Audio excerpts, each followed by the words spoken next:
যেখানে জেলেনস্কি হারালেন আমছালা দুটোই, চেয়েছিলেন ন্যাটোর আসন, স্বপ্ন দেখেছিলেন নতুন ভূখণ্ডের, আশা করেছিলেন যুদ্ধবিরতির ছায়া, কিন্তু হলো উল্টো। ষোলকলা পূর্ণ হওয়ার বদলে জেলেনস্কিকে ছাড়তে হলো সব আশা। ন্যাটো এলো না, ভূখণ্ড মেলেনি, যুদ্ধবিরতিরও কোনো দেখা নেই, বরং সহায়তার আড়ালে ট্রাম্প করে নিলেন শান্তির নামে এক বিশাল ব্যবসা। জেলেনস্কিকে ধরিয়ে দিলেন $90 বিলিয়ন অস্ত্র প্যাকেজ। এ যেন সুন্দর করে বাঁশ দেয়া, যা টেরই পেল না জেলেনস্কি।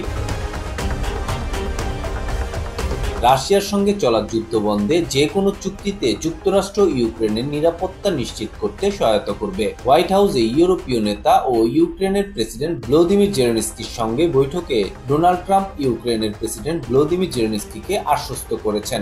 এর পরিপ্রেক্ষিতে জেলেনস্কি বলেছেন, নিরাপত্তা নিশ্চয়তার অংশ হিসেবে যুক্তরাষ্ট্র ইউক্রেনকে অস্ত্র সরবরাহ করবে। এর মধ্যে থাকবে যুদ্ধবিমান, আকাশ প্রতিরক্ষা ব্যবস্থা সহ অন্যান্য অস্ত্র।